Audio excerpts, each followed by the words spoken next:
ఛందస్సులో పద్య పాదానికి లఘువులు గురువులు గుర్తించి గణ విభజన చేసి గణాలకు పేర్లు పెట్టి అది ఏ పద్యమో తెలుసుకోవడం అనేది విద్యార్థులకి అతి ముఖ్యమైన విషయము.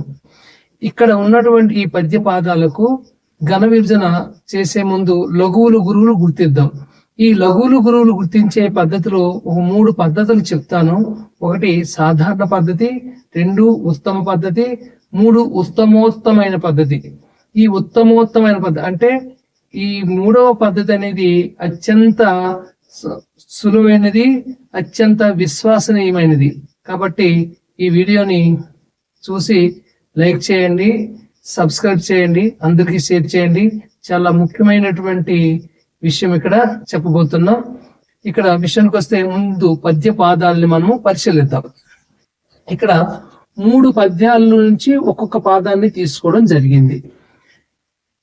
ఈ పద్యపాదం తీసుకుంటే మిన్నును ముంపనందు రజనీకర బింబము కుండలీభవ, ఇది ఒక పద్యంలోని పాదం.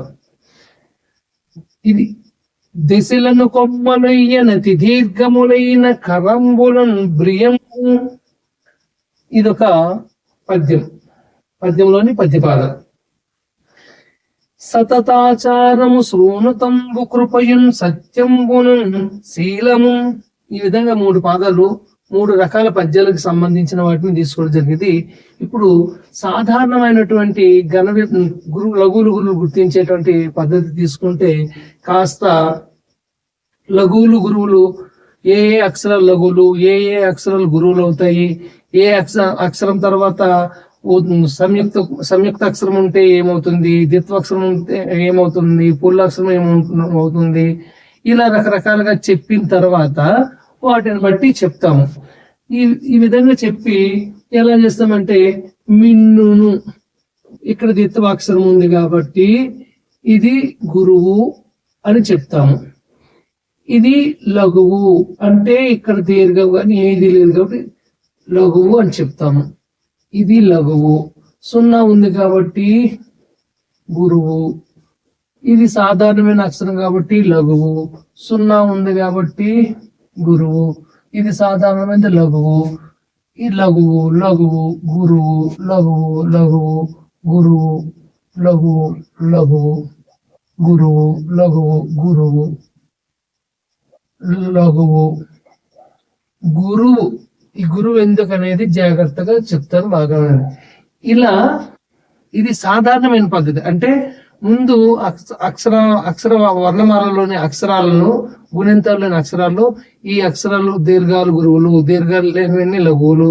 ఇలా సంయుక్త అక్షరాలు ముందుంటే గురువులు, ద్విత్వాక్షరాలు ముందుంటే గురువులు, 0 విసర్గ ముందుంటే ఇలా గురువులని పిల్లలకి కొన్ని అక్షరాలు పరిచయం చేసి ఆ తర్వాత ఇలా చెప్తాము.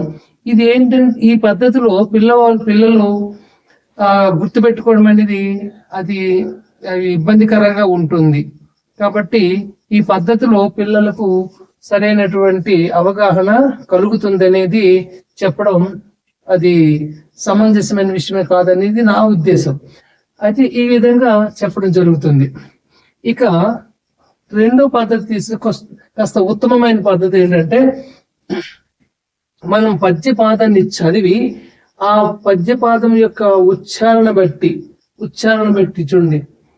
సాధారణంగా లఘువులు గురువులు గుర్తించే ముందు మనం అక్షరము పలికే సమయాన్ని పిల్లలకు తెలియజేస్తాం. ఒక మాత్రా కాలము అంటే ఒక చిటికేసే సమయంలోను, కొనరెప్పపాటు సమయంలో పలికేటువంటి అక్షరాలని, అలాంటి అక్షరాలని ఒక మాత్రా కాలంలో ఉచ్చరించేవని, ఒక మాత్రా కాలంలో పలికేవని మనం చెప్తామంట. అంటే ఒక చిటికి సమయము, కనురెప్పపాటు సమయాన్ని ఒక మాత్ర సమయం అని అంటాము. ఈ విధంగా చెప్పి ఒక మాత్ర సమయంలో పలికేవన్నీ లఘువులు, 2 మాత్రల కాలంలో పలికేవి గురువులని. ఇలా ఇది కాస్త పిల్లల్లో మనం కాస్త జాగ్రత్తగా చేస్తే ఇది పిల్లలకి తొందరగా అవగాహన కలిగించే విధంగా ఉంటుంది. చూడండి ఎలా ఉంటుందంటే దే అంటే ఇప్పుడు మనం ఒక చిటికే సమయంలో పలుకుతుంది దే, స, ల, ను, అలా ప్రతి అక్షరానికి చిటికే వేయలేం కాబట్టి నేనేం చెప్తున్నానంటే ఇక్కడ చుక్కలు పెడతాం. దే స ల ను. ఇక్కడ చూడండి కో కో కో ఈ కలిపేటప్పుడు కొమ్మ కొమ్మ. ఇక్కడ ఏమవుతుంది కొమ్మ. ఇక్కడ చూడండి ఇలాగ వస్తుంది కొమ్మ. ఇలా చదువుతున్నాం అనమాట. జాగ్రత్తగా వినండి. కొమ్మ అంటే కో అనేది ఒక మాత్ర సమయము కాబట్టి ఒక చుక్క పెట్టాం. ఒక చుక్క అంటే ఒక చిటిక, అంటే ఇక్కడ చుక్కలు చిటికలు అనమాట. చిటిక సమయం అని అర్థం. ఒక చుక్క పెట్టాం. కాకపోతే ఇది చదివేటప్పుడు ఏమవుతుంది కొమ్ అంటే ఈ ఇందులో ఉన్నటువంటి ఒక మా హల్లులో అంటే ఈ ద్విత్వంలో ఉన్నటువంటి సగము హల్లు దీనిలో కలిపి చదువుతున్నాం. అందుకు ఇది కొమ్మ అవుతుంది. అంటే ఇక్కడ దీని ఇందులో ఉన్న శబ్దం కోస్తా ఇందులో కలుస్తుంది కాబట్టి అలా అంటే ఒక మాత్ర కంటే ఎక్కువ వచ్చింది కాబట్టి అని 2 చుక్కలు పెట్టాను. అంటే 2 చిటికల కాలం అని అర్థం అనమాట.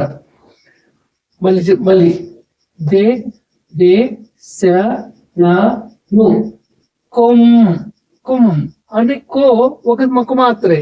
ఇక్కడ మా ఒత్తు కూడా ఇందులో కలుస్తుంది కాబట్టి అందుకు 2 చిటికలు, అందుకు 2 చుక్కలు పెట్టాం.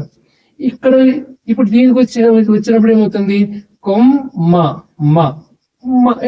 ఇక్కడ ఒక హల్లు సగం హల్లు ఇందులోకి వచ్చిన తర్వాత ఇంకొక హల్లే ఉంటుంది, ఒక మాత్ర కాలమే ఉంటుంది. అందుకు కొమ్మ 2 మాత్రలు మా ఒక మాత్ర. ఇక్కడ మళ్ళీ చూడండి లొయ్య కొమ్మ లొయ్య లో ఇలాగనమాట. ద్విత్వాక్షరం కొమ్మ లొయ్య అంటే ఇది 2 మాత్రలు, ఇది ఒక మాత్ర. అర్థమైంది కదా? ఇక్కడ ఏ విధంగా జరిగిందో ఇక్కడ అదే విధంగా జరుగుతుంది. లొయ్య నా తి దీ. ఇప్పుడు చూడండి దీ దీ దీ దీ దీ దీ అలా 2 మాత్రలు, అందుకు 2 చుక్కలు పెట్టారు. దీర్ఘ ఇక్కడ సంయుక్త అక్షరం కాబట్టి దీర్ ఈ రావత్తు కూడా వస్తుంది కాబట్టి 2 మాత్రల కంటే అంతకు మించి మళ్ళీ గురువు కంటే ఇంకేమీ పెట్టాం కాబట్టి ఇక్కడ 2 మాత్రలు. తర్వాత దీర్ఘ అంటే ఇక్కడ దీర్ఘ అంటే రా శబ్దం ఇందులోకి వచ్చిన తర్వాత ఇక్కడ మిగులుతుంది ఒకటే మిగులుతుంది, ఒక గా మిగులుతుంది కాబట్టి అది ఒక మాత్రే గా.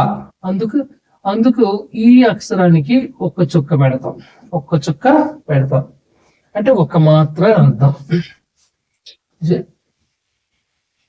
కన్ఫ్యూజ్ లేకుండా నీ కాస్త అర్థవంతంగా ఉండడానికి చేద్దాం. ఇక్కడికి వచ్చిన తర్వాత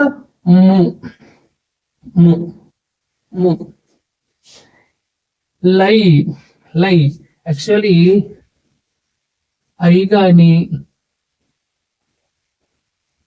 అవు గాని చదివేటప్పుడే మనకు తెలుస్తుంది. ఐ అంటే ఈ యా సగం ఐ అవుతుంది అనమాట. అలాగే ఔ అంటే 2 శబ్దాలు ఇందులో ఉన్నాయి. 2 శబ్దాలు ఉన్నాయి కాబట్టి లై అంటే అర్థం ఏంటి? ఇల్ ప్లస్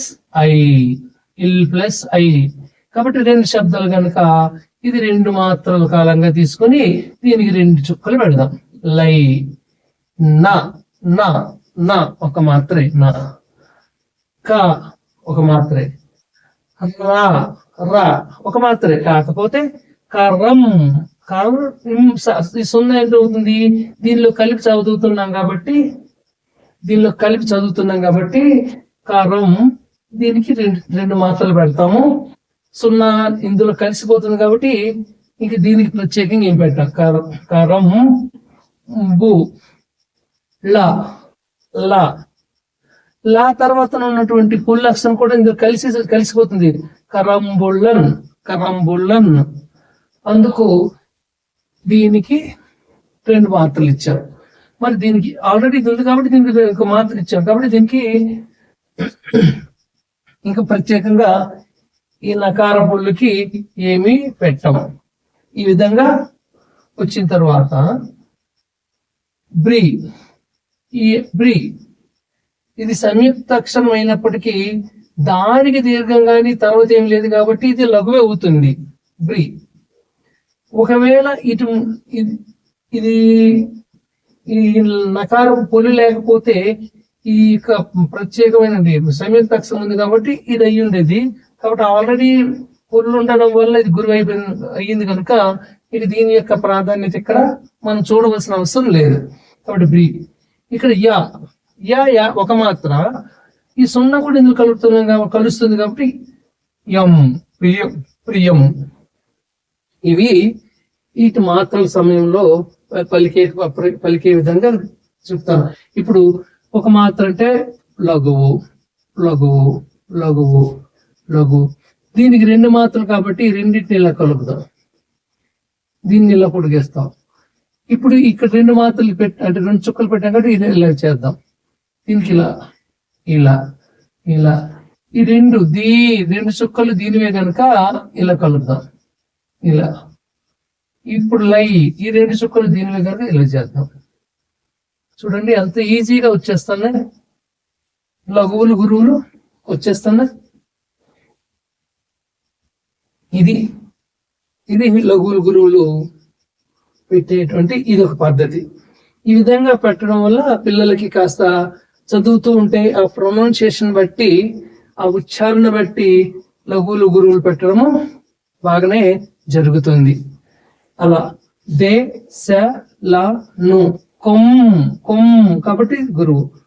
మా కొమ్ మా లొయ్య లొయ్య నా తి దీ ఘ ము లై న క రం బు లన్ ప్రి యం. మళ్ళీ చూడండి, మళ్ళీ ఒకసారి చూద్దాం, చాలా సరిపోతుంది.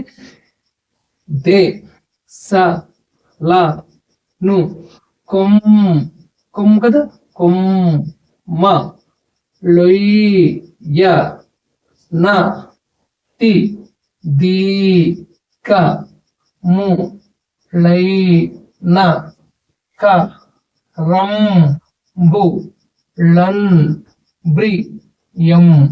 ఇలా చాలా పిల్లలకి చాలా ఇంచుమించు 90% పిల్లలకి బాగా అర్థమవుతుంది. చేయడానికి కూడా లఘువులు గురువులు గుర్తించడం కూడా కాస్త ఆసక్తి కనబరుస్తారు పిల్లలు. ఇక ఇది సాధారణ పద్ధతి, ఇది ఉత్తమ పద్ధతి, ఇది ఉత్తమోత్తమైన పద్ధతి అన్నాను కదా.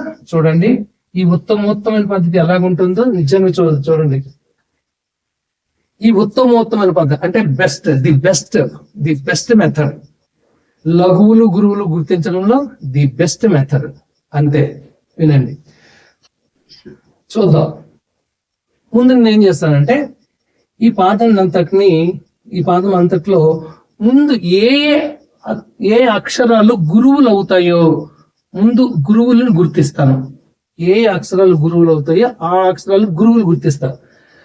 గురువులు గుర్తించడానికి నేను తీసుకున్నటువంటి అంశాలు ఏంటంటే, ముందుగా నంబర్ 1 దీర్ఘాలన్నీ గురువులు.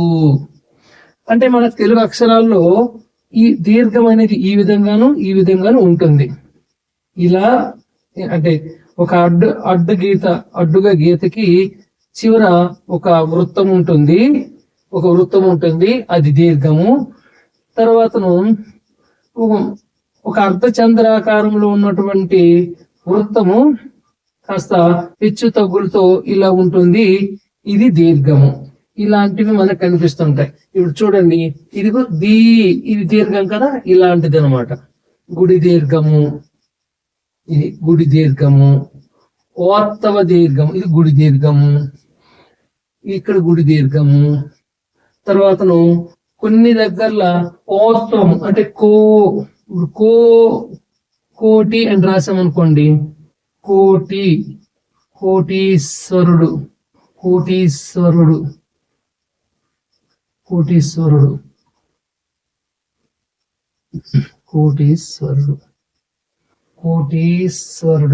ఇక్కడ ఒక ముఖ్యమైన విషయం చెప్తాను చూడండి, వ్యాకరణపరమైన విషయము. అది చాలా మంది అందరూ కోటేశ్వరరావు అంటారు. It is not a Koteswara, ఇది కరెక్ట్ కాదు. కోటి ప్లస్ ఈశ్వర, కోటీశ్వర సవర్ణ దీర్ఘ సంధి జరుగుతుంది. కోటి అంటే ఛందస్సు నుంచి ఇందులోకి వచ్చామని ఇబ్బంది పడతారు కాబట్టి ఓరల్ గా చెప్తాను. అవసరమైతే ఇంకో క్లాసులో ఆ వ్యాకరణాంశాలు చెప్పేటప్పుడు వాటి గురించి చెప్తాను. కోటి ప్లస్ ఈశ్వర, కోటీశ్వర ఇది సవర్ణ దీర్ఘ సంధి. వ్యాకరణ పరంగా అది సరైన పదం. కోటి ప్లస్ ఈశ్వర, కోటేశ్వర అది కాదు. అంటే అకారానికి కోటి, ఇకారానికి ఈ పరమయ్యి ఏ రాదు. సవర్ణ దీర్ఘ సంధి జరుగుతుంది. కోటీశ్వర, కవీశ్వర, మునీశ్వర ఇలా వస్తుంది. ఇప్పుడు ఎవరినైనా కోటేశ్వరరావు అది కరెక్ట్ కాదు. అలవాటు ప్రకారం అది వాడుకలోకి వచ్చేసేది తప్ప వ్యాకరణ పరంగా అది కాదు, గమనించగలరు. సరే, ఇప్పుడు మన అసలు విషయానికి వస్తే దీర్ఘం అనేది మనకి తెలుగు అక్షరాలకి ఈ విధంగా దీర్ఘాలు ఉంటాయి. ఈ దీర్ఘాలు ఉండేవన్నీ గురువులు పెడతాను నేను. ఫస్ట్ పాయింట్ ఏంటంటే దీర్ఘాలన్నీ గురువులు. ఎక్కడ దీర్ఘం ఉంది? తా దీర్ఘము గురువు, చా దీర్ఘము గురువు, సు దీర్ఘము గురువు, తర్వాత సి గుడి దీర్ఘం కాబట్టి గురువు. ఎస్, అది ఒకటి. ముందు ఏం చేసాము? గురువులు మాత్రమే పెడుతున్నాను. ఆ గురువుల్లో దీర్ఘ అక్షరాలన్నీ గురువులు పెట్టాను. ముందు దీర్ఘ అక్షరాలన్నీ గురువులు పెట్టాను. ఇక రెండో పాయింట్ ఏంటంటే ఇది చాలా కీలకం. ఇక్కడ ఒక 5 అంశాలు చెప్తాను. ఈ 5 అంశాలు చెప్పానంటే ఇవి గుర్తు పెట్టుకుంటే లఘువులు గురువులు ఎక్కడైనా ఎప్పుడైనా ఏ సమయంలో గుర్తిస్తారు. 2 సున్నా విసర్గ అనేవి మనకు ఉంటాయి. ఈ సున్నా విసర్గ ఉంటే వాటి ముందు గురువులు ఆల్రెడీ చూసారు. ఇక్కడ పెట్టాము, సున్నా ఉంది కాబట్టి ఇది గురువు పెట్టాము, సున్నా ఉంది కాబట్టి ఇది గురువు పెట్టాము.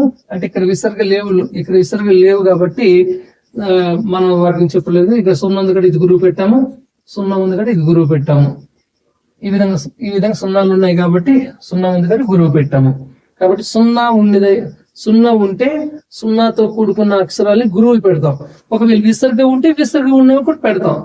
మనకి 3 పాదాలు విసర్గ లేవు కాబట్టి సున్నాలే ఉన్నాయి కాబట్టి ఇప్పుడు ఈ పాదంలో సున్నా ఎక్కడెక్కడ ఉంది? ఇక్కడ ఉంది కాబట్టి ఇది గురువు. మరి సున్నాకి ఏమి పెట్టము, గుర్తుపెట్టుకోండి. దీనికి పెట్టాం కదా, దీనికి పెట్టకపోతే ఫీల్ అయిపోద్ది. దీనికి ఒక గురువు పెట్టాం కాబట్టి దీనికి ఒక లఘువైన పెట్టాలని అలాంటి పెట్టడాలు అనేవి ఊరికే పెట్టకండి.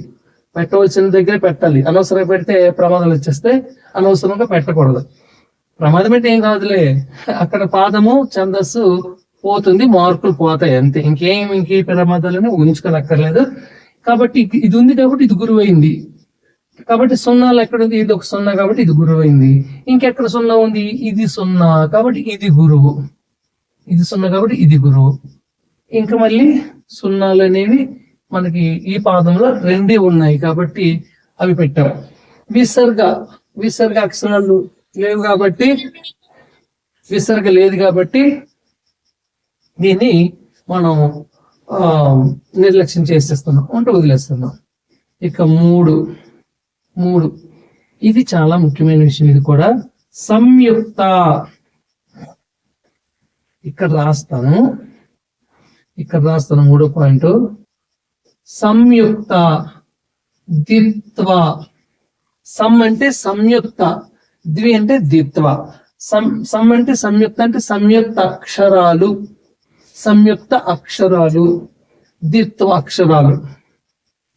ఈ పద్య పాదంలో సంయుక్త అక్షరాలు ఎక్కడున్నాయి, ద్విత్వ అక్షరాలు ఎక్కడున్నాయో మనం గమనించి వాటి ముందున్న అక్షరానికి గురువు పెడతాం. అర్థమైందా? మళ్ళీ చెప్తున్నాను, జాగ్రత్తగా వినండి. సంయుక్త అక్షరాన్ని, ద్విత్వ అక్షరాన్ని గుర్తించి వాటికి ముందున్న అక్షరానికి గురువు పెడదాం. ఉదాహరణకి ఇక్కడ ఇందులో చూద్దాం, ముందు ఆల్రెడీ పెట్టింది అట్లా చూద్దాం. ఇది సంయుక్త అక్షరం. అంటే యాక్చువల్ ఇక్కడ దీర్ఘం ఉంది కాబట్టి గురువు పెట్టాము. ఒకవేళ దీర్ఘం లేకపోయినా సంయుక్త అక్షరం కాబట్టి దీని ముందు ఇది దీర్ఘం అవుతుంది. ఇప్పుడు ఇక్కడికి వద్దాం. ఇది ద్విత్వాక్షరం. ద్విత్వాక్షరం కాబట్టి దీని ముందు ఇది గురు పెట్టాం. ఎందుకు పెట్టాము? లొయ్య అంటే ఈ శబ్దం సగం ఇందులో వస్తుంది అని చెప్పాం కదా. అందుకు ద్విత్వాక్షరానికి ముందున్న అక్షరం గురువు. ద్విత్వాక్షరానికి ముందున్న అక్షరం గురువు. ఇది ద్విత్వాక్షరం ముందున్న అక్షరం గురువు. తర్వాత ఇక్కడ ద్విత్వాక్షరం ముందున్న అక్షరం గురువు.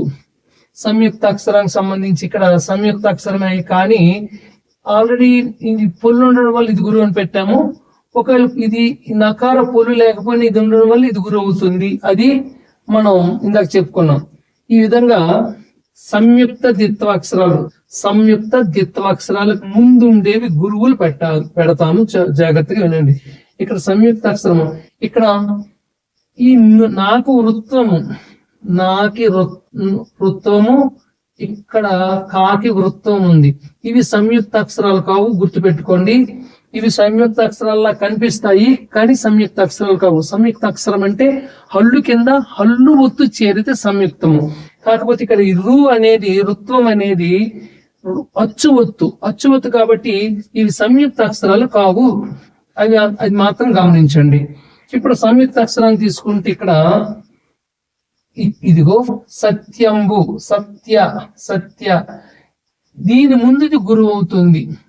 ఇది సంయుక్త అక్షరం కాబట్టి దీని ముందుది గురువు అవుతుంది. ఎందుకు అవుతుందంటే ఈ సత్యంబు, ఈ సత్య అనేటువంటి పదము ఎలా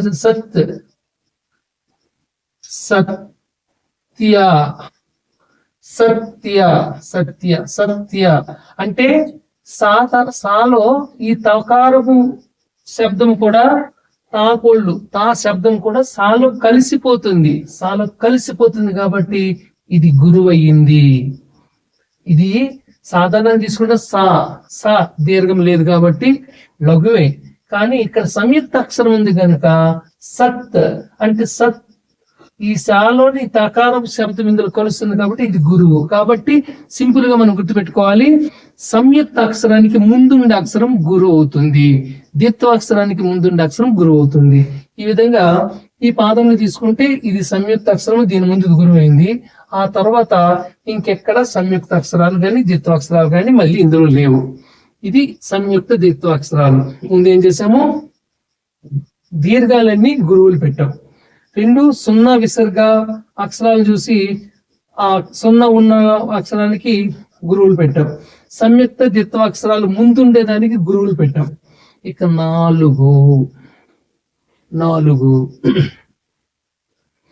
పుల్ల అక్షరాలు మనకు పద్యాల్లో ఇవి ఉంటాయమ్మ. ఇళ్ళు ఇందని ఉంటది చూసారా? కరంబులన్, సత్యంబునన్, శీలమున్ అలా ఉంటుంది. కొన్నిసార్లు కొన్ని పద్యాలకి ఇళ్ళు ఉంటుంది. చక్రముల్, పదముల్ అలా ఇళ్ళు అని ఉంటుంది. ఈ రెండే ఉంటాయి పద్యాల్లో. ఇంకా ఏవి పుల్లక్షరాలుగా పద్యాల్లో మనము ఉపయోగించము. ఈ రెండింటినే కనిపిస్తుంటాయి. ఒకవేళ మిగిలిన పుల్లక్షరాలు వస్తే అవి సంయుక్తాలుగా చేసి పద్యాల్లో పద్యపాదాల్లో రాస్తాము. కానీ ఇలా ఈ విధంగా వీటిని ప్రత్యేకంగా ఈ విధంగా కనిపించే విధంగా ఈ రెండే ఉంటాయి కనుక ఇల్లు గాని ఇల్లు గాని ఉంటే దాని ముందు అక్షరం గురువు చూపెడదాం. ఆల్రెడీ ఇంతకు ముందు పెట్టాం కదా, ఇది ఉంది కాబట్టి ఇది గురువు అని పెట్టాం కాబట్టి అలా ఈ పుల్లక్షరం ఉంది కదా గురువు. ఇక్కడ కూడా చూద్దాం పుల్లక్షరాలన్నీ గురువులు. పుల్లక్షరం ముందు ఉండేది గురువు. ఇక్కడ ఇన్ని ఉంది కాబట్టి ఇది గురువు, ఇన్ని ఉంది కాబట్టి ఇది గురువు, ఇక్కడ ఇన్ని ఉంది కాబట్టి ఇది గురువు, ఇన్ని ఉంది కాబట్టి ఇది గురువు. ఇది మనం చేస్తుంది ఏంటంటే గురువులు మాత్రమే పెడుతున్నాము, గురువులు మాత్రమే గుర్తిస్తున్నాము. అందులో దీర్ఘాలన్నీ గురువులు పెట్టాము, సున్నా విసర్గ ఉండేటువంటి అక్షరాలు గురువులు పెట్టాము, సంయుక్త ద్విత్వాక్షరాలకు ముందు ఉండే వాటికి గురువులు పెట్టాము, పుల్ల అక్షరాలు ఉంటే వాటి ముందు గురువులు పెట్టాము, వాటికి ఏమీ పెట్టాం. ఇక్కడ ఇన్నుంది కాబట్టి ఇది గురువు అయింది, దీనికి ఏమీ పెట్టకూడదు, గుర్తు పెట్టుకోవాలి. ఇన్నుంది కాబట్టి ఇది గురువు, మళ్ళీ దీనికి ఏమీ పెట్టాం. ఈ విధంగా ఇక లాస్ట్ పాయింట్ అయితే వచ్చేసింది మనకి ఐత్వము, ఔత్వాలు. మనకు అక్షరాలు ఉంటాయి, ఐత్వ అక్షరాలు, ఔత్వ అక్షరాలు. ఇప్పుడు ఇది దీర్ఘం నతి, దీర్ఘము లై, లైన, లై. ఐత్వాలు ఔత్వాలు ఉంటే ఐత్తుమున్న ఔత్తుమున్న వాటికి అవి దీర్ఘాలు అవుతాయి అన్నమాట. ఐత్తుం ఉంటే ఐ దీర్ఘం గురువు అవుతుంది. ఔత్తంతో కూడుకున్న అక్షరం ఉంటే గురువు అవుతుంది. అంటే ఇప్పుడు కౌరవులు అని రాసామనుకోండి, కౌరవులు ఇలా రాసామనుకోండి, ఇది గురువు అవుతుంది. ఎందుకంటే కౌ ప్లస్ ఔ శబ్దం ఉంటుంది కాబట్టి కౌ గురువు. లఘు లఘు లఘు ఇలా అలాగొస్తాయి అన్నమాట. అలాగే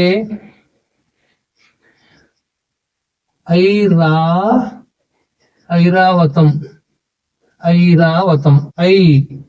ఐ గురువు, ఇద్యం గారు గురువు, లఘు గురువు ఇలా వస్తుంది అన్నమాట. అలాగే కైకేయి కై గురువు, కే గురువు, కే దీర్ఘం ముందు కూడా గురువు, ఈ లఘు అలా వస్తాయి. ఈ విధంగా ఐత్వాలు ఔత్వాలు వాటికి అవి గురువులుగా పెడతాము. ఇక్కడ మనకి ఈ పాదంలో ఐత్వాలకు ఔత్వాలకు సంబంధించిన అక్షరాలు ఏవి లేవు. ఐత్వాలకు ఔత్వాలకు సంబంధించిన అక్షరాలు ఏవి లేవు కాబట్టి మనం గురువులు ఈ పాదానికి గురువులు మాత్రమే పెట్టాము. ఈ గురువులు మొత్తం పెట్టడం అయిపోయింది. ఈ 5 ఒకటి దీర్ఘాలన్నీ గురువులు, సున్నా విసర్గతో కూడుకున్న అక్షరాలు గురువులు, సంయుక్త ద్విత్వ అక్షరాలకి ముందున్న అక్షరం గురువు, ముందంటే ఎడమవైపు ఉన్నటువంటి అక్షరాలు గురువులు. ఉళ్ళ అక్షరాలు ఇల్ కానీ ఇన్ కానీ ఉంటే దాని ముందున్నది గురువు, మళ్ళీ వాటికి ఏమి పెట్టం. ఐత్వాలు ఔత్వాలు వాటికవే గురువులు. ఇవి ఈ 5 గుర్తుపెట్టుకుంటే మనకు గురువులు గుర్తించడానికి ఈ 5 అంశాలే సరిపోతాయి. ఇక మిగిలినవన్నీ లోపలి ఒకసారి కావాలంటే స్క్రీన్ షాట్ చేసి ఉంచుకోండి. చేర్పిస్తున్నా ఎందుకంటే తర్వాత విషయానికి వెళ్దా. ఈ 5 దీర్ఘాలు, సున్నా విసర్గ, సంయుక్త ద్విత్వ, అలకారము, నింకారము, ఐత్వాలు ఔత్వాలు ఉంటే ఈ లక్షణాలు ఉంటే, ఈ 5 లక్షణాలు ఉంటే ఆ అక్షరము గురువు. ఈ 5 లక్షణాలు ఉంటే ఆ అక్షరము గురువు. తర్వాత గురువులు ఈ పాదంలో అన్ని పెట్టవలసిన గురువులన్నీ పెట్టేశాం. మరి ఇంక గురువుగా గుర్తించవలసిన అక్షరం ఏమీ లేదు. ఇక గురువుగా గుర్తించే అక్షరం ఈ పాదంలో ఏమీ లేవు కాబట్టి మిగిలినవన్నీ లఘువులే. ఇంకేం ఆలోచించుకుంటా ఇలా పెట్టేయచ్చు. ఇలా ఫాస్ట్ గా పెడుతున్న కొద్ది దీన్ని పెట్టామనుకోండి మళ్ళీ దెబ్బైపోతాం. ఇది చూసుకోవాలి, దీన్ని పెట్టకూడదు అంతే. ఇప్పుడు ఎన్ని అక్షరాలకి లఘువులు గురువులు గుర్తించడం జరిగింది. అర్థమైంది కదా. ఇది మామూలుగా పెట్టాము, ఇది గురువు, ఇది దీర్ఘగారు గురువు ఇలా చెప్పాము, సున్నగారు గురువు అలా పెట్టుకోవాలి. ఇదేం చెప్పాము, ప్రొనౌన్సియేషన్ బట్టి దే స ల ను కొమ్ మ లొయి య అలా పెట్టుకెళ్ళాం. ఆల్రెడీ చెప్పాం కాబట్టి కావాలంటే మళ్ళీ కావాలి వెనక్కి వెళ్ళి చూడొచ్చు కదా మీరు. ఇక్కడ పోతే 5 అంశాలు చెప్పాము. 5 అంశాలు దీర్ఘాలు, దీర్ఘాక్షరాలన్నీ గురువులు, సున్నా విసర్గతో కూడుకున్న అక్షరాలు గురువులు, సంయుక్త ద్విత్వ అక్షరాలకు ముందుండే గురువులు, పుల్లక్షరాలకు ముందుండే గురువులు, మళ్ళీ వాటికి ఏం పెట్టము, ఐత్వాలతో వాటికి గురువులు. అది ఇప్పుడు మనం ఘన విభజన చేస్తాం. ఘన విభజన అంటే ఇలా 3 ఇలా విడి తీసుకుంటాం. ఇక్కడ చివరికి చెప్తానని చెప్పాను కదా, గుర్తొచ్చింది. ఈ చివరి దీనికి దీర్ఘం లేదు, మరి సున్నా లేదు, పుల్లక్షరం లేదు, లేకపోతే ఇంకా దీనికి ఐత్యం కానీ కాదు, ఔత్యం కాదు, ఏమీ కాదు. మరి గురువు ఎందుకు పెట్టాము అంటే కొండలి భవత్ పన్నాగమని ఇక్కడ 2 పాదములు ఉంటుంది. మిన్నును ముంపనందు రజనీకర బింబము కొండలి భవత్ పన్నాగమని సంయుక్త అక్షరం అనేది 2 పాదములు ఉంటది కాబట్టి ఇది గురువు పెట్టాము. అయితే మనకి పరీక్షల్లో ఒక పాదం ఇస్తారు కాబట్టి ఆ 2 పాదం ఏంటో విద్యార్థులకు తెలియదు కదా. అందుకేం చెప్తామంట ఒక విషయము, ఈ విధంగా మనకి ఈ ఇంచుమించు ప్రతి ఈ పాదాలు ఈ వృత్తాలకు చెందిన పద్యాలు, వృత్త పద్యాలు మనకి తర్వాత కంటిన్యూషన్ లో ఈ వృత్త పద్యాలు అని చెప్తాం అనమాట. ఈ వృత్త పద్యాలన్నీ చివరి అక్షరం గురువు అయి ఉంటుంది. ఏ వృత్తం తీసుకున్నా అందులో అందులో 10th క్లాస్ వరకు ఇంచుమించు ఇంటర్మీడియట్ డిగ్రీ పిల్లలకు కూడా ఉత్పలమాల, చంపకమాల, శార్దులము, మధ్యమము ఈ 4 పద్యాలు ఉంటాయి. తరళము చాలా ఉన్నాయి, అవి ఏమి ఉండవు. ఈ 4 పద్యాలు ఉంటాయి. ఈ 4 వృత్తాల్లో ఏవైనా సరే చివరి మాత్రం అక్షరం గురువే ఉంటుంది. కాబట్టి ఈ వృత్త పద్యాలకు చెందినటువంటి పద్యపాదాలు మనకి ఘన విభజన చేయడానికి లఘువులు గురువు గుర్తించవలసి వచ్చినప్పుడు చివరి అక్షరం ఏది ఉన్నా సరే అది గురువే పెట్టేయాలి. ఇది ఇంకా ఏం అవసరం ఆలోచించుకుంటే గురువు పెట్టేయాలి, అలాగనమాట గురువు. అందుకే ప్రత్యేకంగా ఈ పాదాలు ఎంచుకోవడం జరిగింది. ఈ విధంగా గురువు పెట్టేస్తాం. ఇప్పుడు ఇలా లఘువులు గురువులు గుర్తించిన తర్వాత 3 ఎన్నింటికి ఇదొకటి ఇది కలిపి 1 ఈ 2 కలిపి ఒక గణం అనమాట. నెక్స్ట్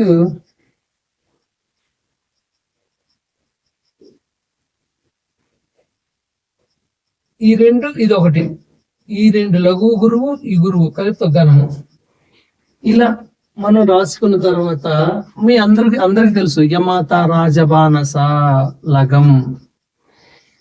యమత రాజమానస లగం అనేటువంటి చక్రాన్ని రాసుకునేటప్పుడు ఒకవేళ మీరు పెట్టవలసిన దగ్గర దీర్ఘం పెట్టకపోయినా, అనవసరం దగ్గర ఉండవలసిన దగ్గర కాకుండా వేరే దగ్గర దీర్ఘం పెట్టినా, ఉండవలసిన దగ్గర కాకుండా వేరే దగ్గర పెట్టినా, పెట్టవలసిన దగ్గర పెట్టకపోయినా ఈ యొక్క గణాలని గణాలు ఏర్పాటు చేయడం అనేది ఇబ్బందిగా ఉంటుంది. కాబట్టి నేను ఎప్పుడైనా క్లాసులో పిల్లలు చెప్పేటప్పుడు ఈ ఒక విధానంగా చెప్తాను, అది జాగ్రత్తగా చూడండి. నమః నమః నమః నమః మనం ఇందాకే చెప్పుకున్నాం. మహాన అని చెప్తే కంటే నమః అనేది ఒక మంత్రంలో మనం చెప్పుడు మనకు అలవాటు కాబట్టి నమః. ఇప్పుడు ఇందాక గురువులు గుర్తించేటప్పుడు చెప్పాం కదా, విసర్గం ఉంటే గురువులది. అయితే ఈ మహానికి 3 గురువులు పెడదాం. 3 గురువులు ఇక్కడ 3 గురువులు పెట్టాం కాబట్టి ఇక్కడ 3 లఘువులు పెడతాం. 3 లఘువులు కిందన యమాత రాజబానస లగము అనే ఎలాగైతే మీరు గుర్తు పెట్టుకుంటారో అలా అక్షరాలు, కొన్ని పొడి అక్షరాలు ఇక్కడ మనం కొన్ని గుర్తు పెట్టుకుందాం. ఏంటంటే నా య ర త, నా యరత.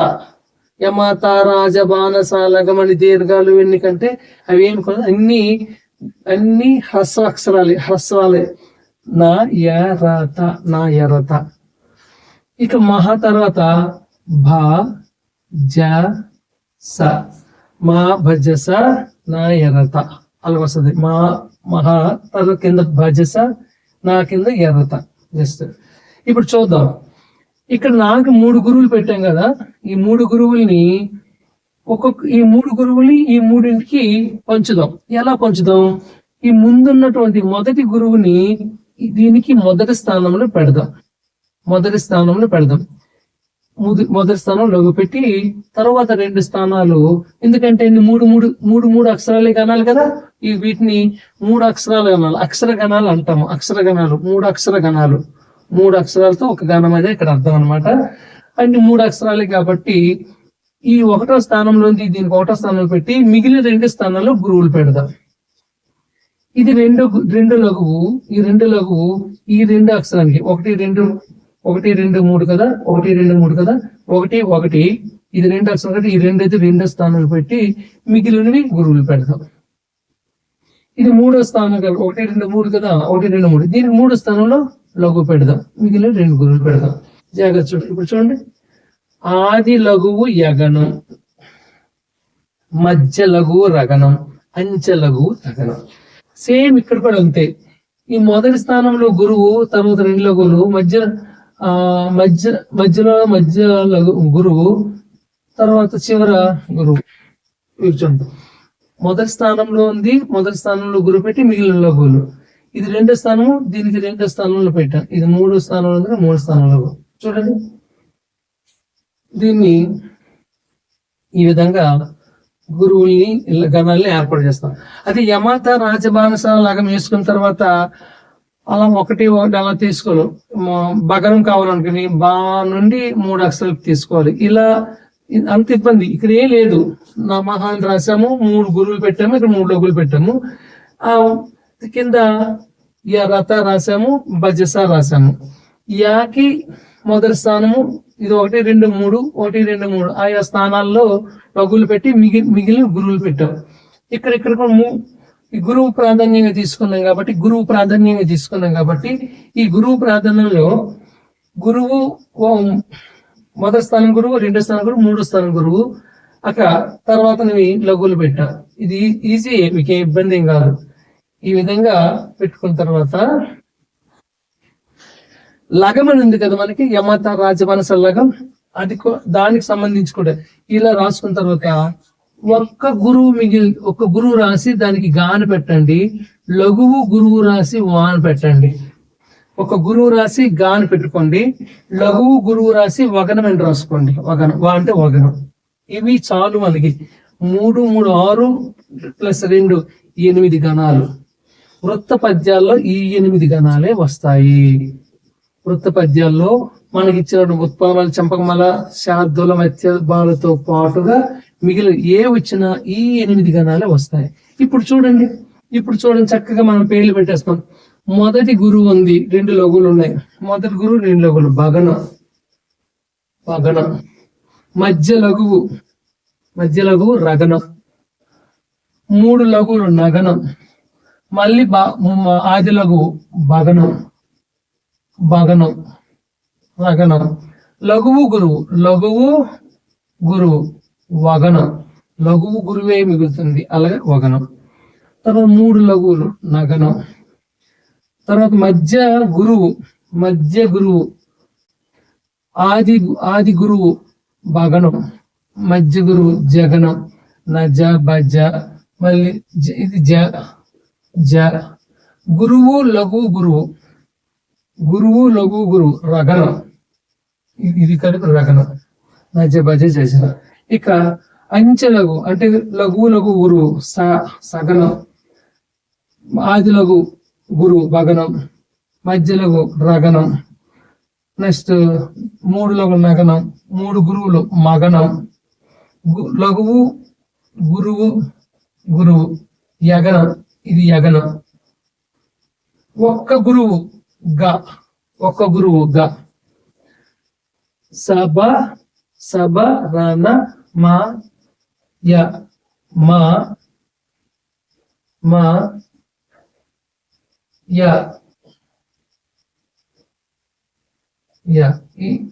లఘువు గురువు ఈ గురువు ఉంది కదా, లఘువు గురువు ఈ గురువు కలిపి లఘువు గురువు యగనం. సబరణమయ్య సబరణ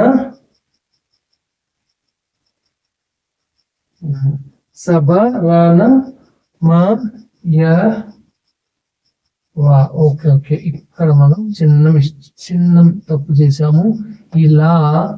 ఇలా లఘు ఉంది, కాబట్టి ఓకే, ఇక్కడ ఇలా ఉంది కాబట్టి ఇక్కడ ఒక లఘు ఉంది అనమాట.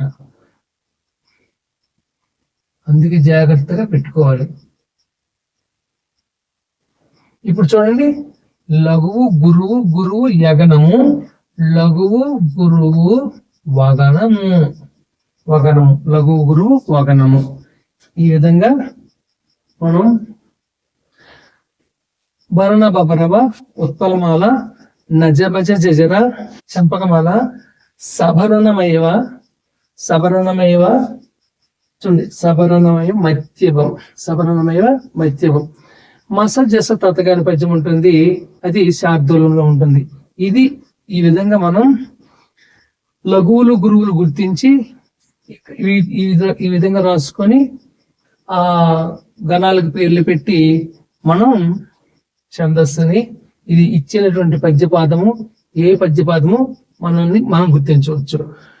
లఘువులు గురువులు గుర్తించి మూడు మూడు విభజన చేసి వాటి గణాల పేర్లు పెట్టిన తర్వాత భరణ బబరవ అని వస్తే ఉత్పలమాల, భరణ బబరవ అని వస్తే ఉత్పలమాల, నజ భజ జజర అని వస్తే చంపకమాల, సభరణమయవ వస్తే మత్యభం, సభరణమయవ అని వస్తే మత్యభం. ఇవి మనకున్నటువంటి వృత్తాల్లో మూడు. శార్దూలంకి సంబంధించినటువంటి పాదం కూడా రాద్దాం అనుకుంటే, అంటే 3-4 పాదాలు రాస్తే సరిపోతుంది, బాగుంది అనుకుంటే కాస్త బోర్డు స్థలాభావం చేత ఈ 3 పాదాలు చెప్పడం జరిగింది. దాన్ని కూడా మీరు ఇప్పుడు చెప్పే విధంగా వాడిని మధ్య పద్యాన్ని కూడా చేయొచ్చు. తర్వాత ఈ పద్యాలు, ఈ ఉత్పలమాల, చంపకమాల, శార్దుల, మధ్యమం, ఈ 4 పద్య లక్షణాలు కూడా ఒక సింపుల్ గా మనం మళ్ళీ చెప్పుకుందాం. మొదటిసారి చూసినటువంటి వాళ్ళు ఈ ఛానల్ సబ్స్క్రైబ్ చేయండి, లైక్ చేయండి, మీ అభిప్రాయాల్ని కామెంట్ రూపంలో తెలియజేయండి, అందరికీ షేర్ చేయండి. అందరికీ నమస్కారం. జై హింద్.